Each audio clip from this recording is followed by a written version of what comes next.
Alors, bonjour à tous et merci d'assister à ce jeudi d'industrie d'Atmo Grand Est. Donc, aujourd'hui, c'est Anne-Christine Le Gall, ingénieure d'études et référente industrielle chez Atmo Grand Est, qui va nous parler de la transversalité Air-Climat-Énergie, donc qui est un enjeu pour les industriels en tant qu'acteurs du territoire. Donc, si vous avez des questions qui vous viennent au cours de la présentation, vous pouvez les poser dans le fil de discussion qui se trouve juste en bas, les petits icônes en bas. Et à la fin de la présentation, je poserai ces questions à Anne-Christine qui y répondra.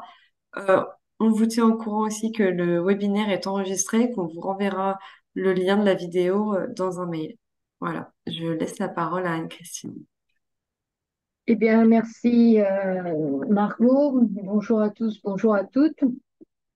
Donc aujourd'hui, ce jeudi de l'industrie, qui est le sixième dans une série qui vous a été présentée cette année, le sixième et le dernier. Donc, vous en avez déjà eu cinq.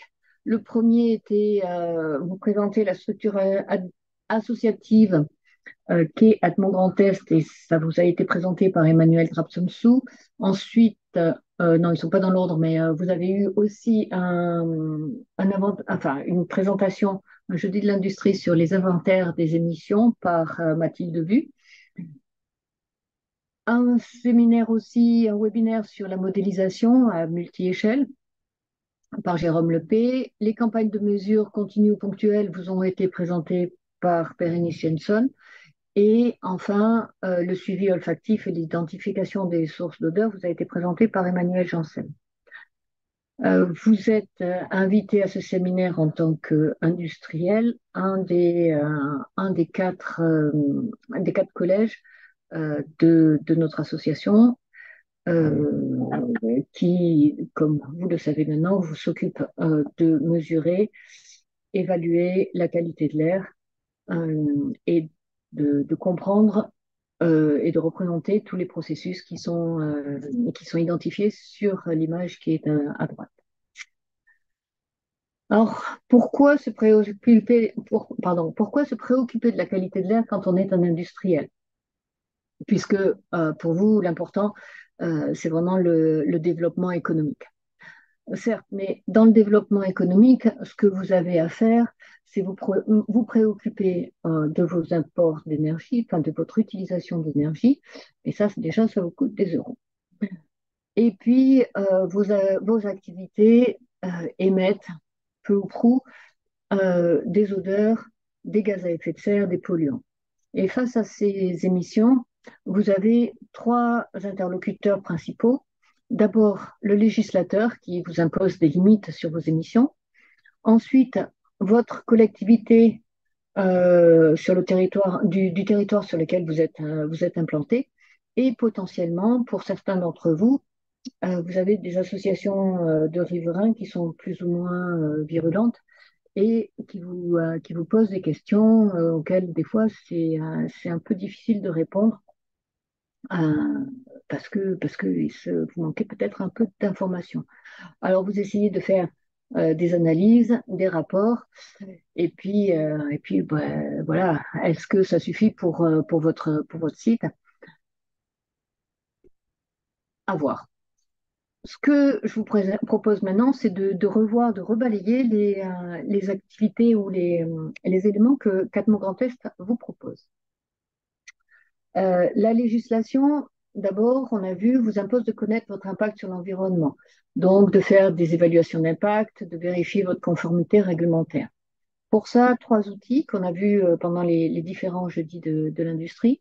La modélisation, tout d'abord, qui permet, à partir de données des émissions, de spatialiser des concentrations, de les scénariser, c'est-à-dire, bon, vous allez avoir un changement de processus, qu'est-ce qui va se passer avant, après? Il y a une cheminée que vous aimeriez faire moins haute. Est-ce que ça aura un impact sur la qualité de l'air à proximité de votre site? Et est-ce que ça aura un impact sur la qualité de l'air pour les populations qui sont à proximité de votre site? Donc la modélisation permet de prévoir, de calculer tout cela et donc d'avoir une idée de ce qui va se passer si vous changez quelque chose dans votre usine et de peut-être le changer différemment ou ne pas le changer, peut-être, c'est peut-être aussi des fois l'avantage. Autre approche, la campagne de mesure. Alors là, on a des campagnes de suivi qu'on peut faire, par exemple, un point avant et après un changement de process. La campagne de suivi par rapport à la modélisation, ça donne vraiment un état des lieux en un point et à un moment donné qui est pas contestable puisque c'est de la mesure. Elle permet aussi de faire une identification des sources de pollution et aussi de leur dispersion en mettant, par exemple, des tubes passifs comme ceux qui sont représentés sur la photo en dessous, là. On peut en mettre, comme c'est pas très très cher, on peut en mettre à plusieurs endroits autour d'un site et vraiment vérifier si le panache qui a peut-être été calculé théoriquement avec un modèle correspond à la réalité de terrain. Ces informations qui sont récoltées à ce moment-là peuvent intégrer votre plan de surveillance environnementale, par exemple, et si les mesures sont assez nombreuses ou sur des périodes assez longues, c'est-à-dire à peu près, enfin, au minimum 14% du temps sur une année, on peut aussi comparer les résultats de ces mesures avec les seuils réglementaires et avec les recommandations de l'OMS. La troisième approche qui peut répondre à une demande du législateur, c'est le suivi continu. Alors, c'est un peu pareil qu'une campagne de mesure, sauf que c'est fait grâce à une station fixe qui est donc là en permanence et qui, en permanence, mesure des concentrations, par exemple, de PM ou de NOx à proximité de votre site et à partir de concentrations qui sont calculées toutes les quelques minutes, on peut faire des concentrations moyennes horaires, journalières, mensuelles ou annuelles. Et là, on a vraiment des réponses typiquement aux autorisations préfectorales d'exploitation. Donc ça, c'est un point. Enfin, c'est assez général pour les polluants. Il y a une autre préoccupation actuellement, c'est les contraintes climat et les émissions de gaz à effet de serre, en particulier du CO2. Ça, là, ces contraintes, le législateur, enfin, côté législation, c'est les directives européennes sur les quotas, ou en France, la SNBC. Les informations que Atmo Grand Est vous propose, c'est des informations, par exemple, issues des inventaires. Ici, un exemple en Meurthe-et-Moselle, ou sur le département de Meurthe-et-Moselle, où sont représentées, depuis 90 et jusqu'en 2021, les émissions de l'industrie, de, de tous les sites industriels de Meurthe-et-Moselle en rouge foncé, du transport routier en orange, du résidentiel et du tertiaire en bleu, de l'énergie en beige. Et puis un petit trait vert pour l'agriculture. Les déchets, on ne les voit pas. Ce que ce type de graphe montre, c'est que depuis 1990, qui est une référence pour la SNPC, les émissions industrielles de CO2 ont baissé de 41%. Depuis 2005, elles ont baissé de 38%. Or, l'objectif 2030 pour la directive quota, c'est moins 62% par rapport à 2005. Donc, en Meurthe-et-Moselle, le secteur industriel n'a pas encore fait sa part pour baisser les émissions selon la directive SEC. Si on zoome un peu, on regarde en 2021, c'est la dernière année de l'inventaire, les émissions de l'industrie représentent 39% des émissions de Meurthe-et-Moselle, donc c'est ce trait rouge sur cette barre-là. Et en regardant encore de plus près, on peut zoomer, on zoome jusqu'au site industriel, on s'aperçoit qu'un site, un seul site, émet 8% de toutes les émissions de Meurthe-et-Moselle de CO2. Et donc ces 8% représentent 21% des émissions industrielles.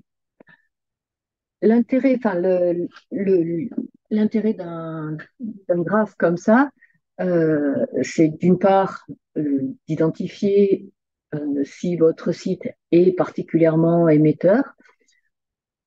D'autre part, s'il l'est, ben, c'est peut-être une information qui peut vous aider pour justifier une stratégie ou des demandes d'aide, en particulier à l'ADEME, etc.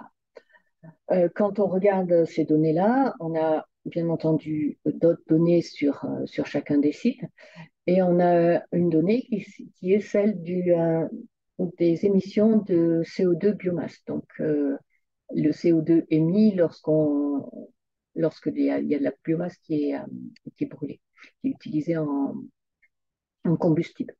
Alors là, on voit bien que ce site que j'ai représenté en jaune est en train d'utiliser de plus en plus de CO2 biomasse depuis 2017. Enfin, il y a une courbe à la montée. Bon, on voit bien quand même que on n'est pas à la même échelle que l'autre graphe, puisque ici on a 1000 tonnes, ici on est à 2 millions de tonnes, hein. Néanmoins, ce site est probablement un site qui est en cours de changement de combustible. Je reviens sur cette diapo. Sur cette diapo, on voit le secteur de l'énergie, qui est un secteur où il y a eu beaucoup de fluctuations. Donc, quand on regarde ça, si je fais un focus sur ce secteur-là, je m'aperçois que en Meurthe-et-Moselle, toujours, on a, on avait en 1990 une production d'énergie qui était de l'ordre de 0,03 MWh par habitant. Cette production d'énergie dans le département a été multipliée par 130 sur la période. Les informations de l'Observatoire Climat, Air, Énergie montrent qu'en 1990, on avait 7 sites, on en aurait 56 en 2021. Et la progression est surtout, enfin, est beaucoup liée à des chaufferies urbaines, à de nouvelles chaufferies urbaines et à à des points de production de biogaz. Et sur les 7 qui étaient là en 90, en fait, il y en a 2 qui n'existent plus, enfin, qui n'émettent plus actuellement. Si on regarde les émissions encore de tout ce secteur de l'énergie, on voit que les émissions de CO2 fossiles sont restées globalement constantes, à 0,5% près, sur la période entre 90 et 2021. Le CO2 biomasse, lui, a augmenté considérablement, mais il reste une faible part, 13% du CO2 fossile. En même temps, on a une baisse considérable d'émissions de SO2, et ça, c'est lié à un changement de combustible, hein. Le soufre est très émis par le charbon. Il y a beaucoup moins de charbon maintenant utilisé, donc on a beaucoup moins de soufre émis au niveau de la production d'énergie.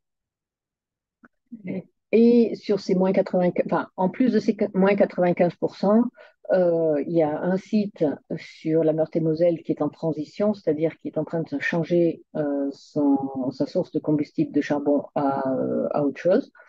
Et donc, on a encore un potentiel de moins 4% de baisse par rapport aux 7300 tonnes. En même temps, on a eu des baisses de NOx, des baisses de PM2,5 et peut-être un peu moins de baisse de PM2,5 que des autres, euh, des autres polluants et du SO2 proportionnellement, peut-être un peu à cause de la source biomasse qui est fortement émettrice. Et il y a quelques sites seulement qui émettent de l'ammoniac ou qui déclarent émettre de l'ammoniac. Et donc, il y a eu une augmentation d'émissions d'ammoniac par ce secteur-là qui est due à 4 ou 5 sites. Voilà. Alors ça, c'est global sur le secteur de l'énergie, mais bien entendu, pour chaque site producteur d'énergie, on peut descendre aussi et on a les informations pour chacun de vos sites. Tout à l'heure, je parlais de vos interlocuteurs. Si la collectivité vous sollicite parce qu'elle a des objectifs à atteindre du type PREPA, le Plan national de réduction des émissions de polluants atmosphériques, ou pour son SRADET, le schéma régional d'aménagement de développement durable et d'égalité territoriale, ou même son PPA, le plan de protection de l'atmosphère, ou même ses PLU, ou son plan d'urbanisme, ou son plan de déplacement, la collectivité peut vous solliciter et vous dire, bon, ben, regardez, monsieur, madame, sur notre territoire, vous êtes un gros consommateur. Euh, Qu'est-ce que vous pouvez faire pour nous aider et pour contribuer à atteindre les objectifs que nous fixe l'État? Ce diagramme de flux qui est ici, qui a été réalisé par Atmo Grand Est pour tous les territoires, pour tous les EPCI, permet vraiment de visualiser d'une part les productions et euh, les, euh, les utilisations d'énergie. Donc, au-delà de ça encore, il est bien entendu qu'on peut descendre au niveau des sites pour être plus fin dans l'analyse et selon vos demandes. Enfin, vous avez des riverains autour de votre site et où vous voulez assurer une bonne image par rapport à eux ou par rapport à même à vos financeurs, vos actionnaires. Donc, une communication basée sur la confiance et sur la reconnaissance de l'expertise d'Atmo Grand Est peut être utile. Par exemple, pendant les CSS, les commissions de suivi de site, les données d'Atmo Grand Est peuvent être présentées et on peut avoir des graphes de ce type-là euh, qui sont basés sur de la mesure à des points fixes et qui montrent la différence des concentrations moyennes horaires chaque jour de l'année d'un site industriel en orange avec les sites urbains ou les sites, voire même les sites trafic qui sont à proximité.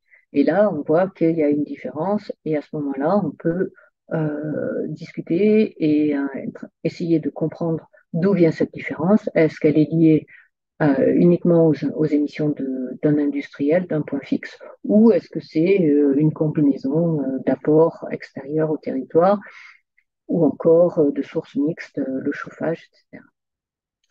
La problématique odeur vous avez déjà été présentée.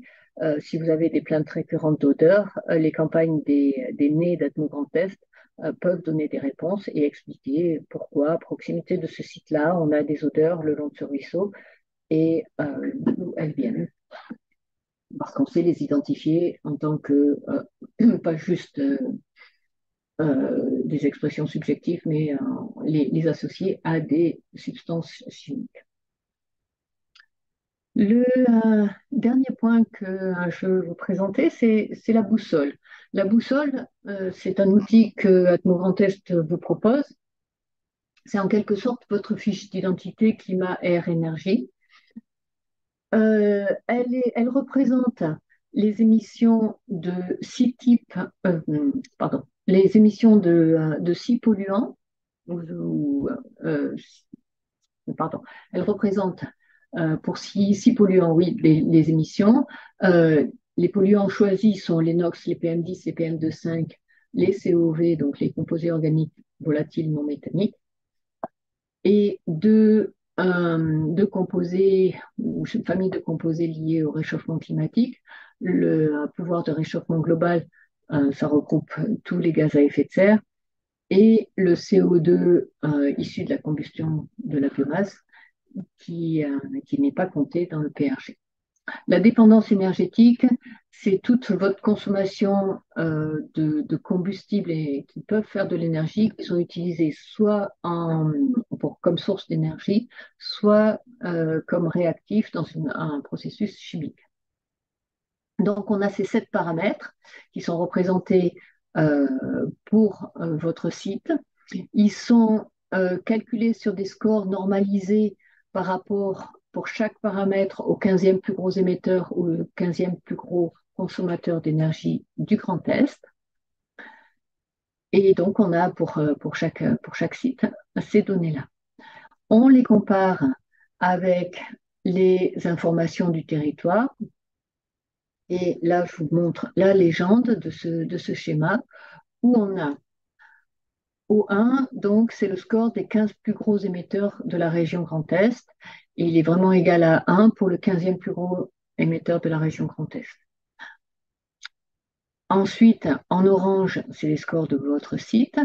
Et en bleu, c'est le score du plus gros émetteur industriel de l'EPCI sur lequel se trouve votre site. Ce qui montre que sur cette boussole, on a le site qui est un des 15 plus gros émetteurs de COVNM, donc de composés organiques volatiles du Grand Est, que son PRG est égal à peu près 80% du PRG du 15e plus gros émetteur de gaz à effet de serre du Grand Est, mais que sur le territoire sur lequel il est implanté, on a au moins un site qui est parmi les 15 plus gros émetteurs de PM2,5, au moins, au moins un site qui est parmi les 15 plus gros émetteurs de gaz à effet de serre, et un des 15 plus gros sites du Grand Est, pour lequel la dépendance énergétique est la plus forte. Donc, pour les COV, ça peut être le bleu qui est représenté là et peut-être dû à cet émetteur-là ou à un ou plusieurs autres. Donc ça, c'est une représentation et qui permet de voir si vous, sur votre territoire, vous êtes un émetteur important et sur quels paramètres vous êtes un émetteur important et sur quels paramètres peut-être que votre collectivité viendra vous solliciter ou pourra vous poser des questions. Pareil pour les riverains. Une autre comparaison faite, toujours à partir de la boussole, on a toujours euh, le même site, donc les scores marrons n'ont pas changé. Par contre, en beige clair, on a les valeurs des sites industriels de votre secteur d'activité. Donc, si là, le secteur d'activité, c'était la chimie, ça veut dire que dans le secteur de la chimie, on a au moins un des 15 plus gros émetteurs de NOx, au moins un des 15 plus gros émetteurs de PM10, de PM2,5. Et ça veut dire que vous pouvez vous comparer avec ce graphe-là aux émissions de sites qui ressemblent aux vôtres. Alors, ce n'est pas forcément les mêmes activités, hein, mais c'est des activités semblables. Or, donc, voilà, on a vu, je vous ai donné quelques exemples. Pourquoi se préoccuper de la qualité de l'air en tant qu'industriel? L'important, c'est le développement économique, mais l'important, c'est aussi de mieux connaître et de mieux comprendre vos émissions. Et c'est ce que vous propose Atmo Grand Est. Et avec les rapports et les analyses qu'on vous propose, vous pourrez être plus serein pour le développement économique de votre site. Voilà, j'en ai fini pour ma présentation. Je vous rappelle donc les 6 jeudis de l'industrie qui ont eu lieu. C'est la fin de la saison 1 de ces jeudis de l'industrie. Je vous serai reconnaissante si vous aviez des suggestions et des questions qui restent à la fin de cette série pour alimenter nos échanges, pour alimenter les discussions qu'on peut avoir entre Atmo Grand Est et vos sites. Et comme vous l'ont présenté mes collègues, vos contacts privilégiés au sein d'Atom Grand Est. Si vous avez une question en tant qu'industriel, c'est la porte d'entrée, en principe, c'est d'abord moi, donc qui suis ingénieur qualité de l'air et référente industrie à Atmo Grand Est. Ensuite, mes responsables, Michel Marquez et Emmanuel Trapson. Je suis maintenant à votre disposition pour répondre à des questions si vous en avez. Et je vous remercie pour votre attention. Christine. Donc, une question de Stéphanie Trégé. Bonjour, merci pour cette présentation. L'ensemble des vidéos des Jeudis de l'Industrie sont-elles disponibles en replay? Bon, j'ai la réponse. Pas la réponse, oui, puisque c'est toi qui l'es mis en replay. Oui, l'ensemble des vidéos est disponible et elle vous sera retransmise à la fin enfin, vous sera retransmise par mail dans les jours qui viennent en vous disant, voilà, c'est les jeudis de l'industrie auxquels vous avez été conviés. C'est ça. Et si vous voulez déjà les revoir, c'est disponible sur notre chaîne YouTube Atmo Grand Est. Une autre question. Alors, bonjour, merci, très intéressant. La boussole de notre site est-elle accessible? C'est une Les question boussoles, de Mariole. ouais, merci Madame Bariol. Les boussoles peuvent vous être transmises d'une part à la demande et il est prévu de les transmettre aussi enfin, dans les mois qui viennent à l'ensemble de nos membres. Merci. Mais écoute, Christine, tu n'as plus de questions pour le moment. Attends un petit peu. Et, les boussoles sont en préparation. Elles ont été préparées donc pour l'ensemble des membres. C'est un gros travail qui est encore un peu en discussion à l'intérieur d'Atmo Grand Est, mais la présentation vous en sera faite dès que possible. Alors, dans le cadre des nouvelles exigences BREF FDM, il est nécessaire d'avoir un plan de surveillance odeur. Comment pouvez-vous nous aider? Je ne sais pas si je l'ai bien dit. Bref, FDM. Alors le plan, je le connais pas, je suis pas la spécialiste odeur. Faites-nous une demande. Moi, je la transmets à notre responsable odeur. On peut vous aider en venant sur site, en faisant un point zéro sur site. Un point zéro sur site, c'est trois de nos experts, des personnes qui sont qualifiées comme nés, qui viendront sur site, qui établiront une cartographie des odeurs sur votre site et qui pourront discuter avec vous ensuite sur les éventuelles possibilités d'aménagement ou de faire encore d'autres campagnes par la suite, des campagnes régulières, annuelles, si besoin, pour voir s'il y a une évolution dans le temps.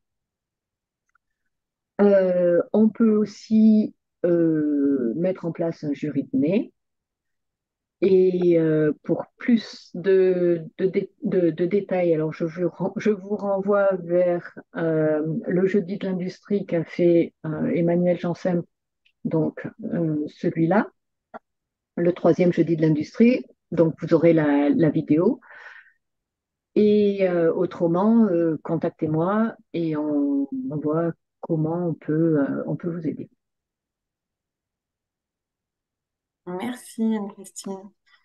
Du coup, il n'y a plus de questions et il est 14 heures, donc on va terminer ce jeudi. Voilà. Merci à tous. Merci à tous. À bientôt. Bon après-midi, à bientôt.